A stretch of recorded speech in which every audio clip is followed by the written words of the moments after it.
ഈ ഡ്രൈവർമാരെ വില കുറച്ച് കാണുന്ന ചില ആളുകളുണ്ട്. ഡ്രൈവർമാർക്ക് പെണ്ണു കൊടുക്കൂല എന്ന് പറഞ്ഞ ചില ആളുകളൊക്കെ. നമ്മളൊരു കാര്യം മനസ്സിലാക്കണം. അൽഹംദുലില്ലാ, ഈ ഡ്രൈവിംഗ് ജോലി എന്ന് പറയുന്നത് അത് വല്ലാത്തൊരു അനുഗ്രഹമാണ്, അത് വല്ലാത്തൊരു തൗഫീഖാണ്.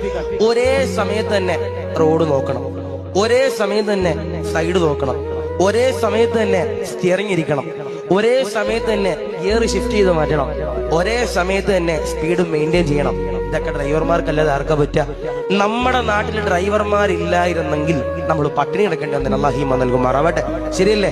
ഓരോറക്കം ഒളിച്ചുകൊണ്ട് വണ്ടി ഓടിക്കണോണ്ടാണ് സാധനങ്ങൾ തമിഴ്നാട്ടിൽ നിന്നും അവിടെ നിന്നും ഇവിടെ നിന്നും ഒക്കെ നമുക്ക് എത്തണത്. അല്ലാഹുവേ, ഞങ്ങളുടെ നാട്ടിലെ ഡ്രൈവർമാര് അവർക്കൊക്കെ ആഫിയത്ത് കൊടുക്കണേ റഹ്മാനെ, ദീർഘായുസ്സ് നൽകണേ റഹ്മാനെ.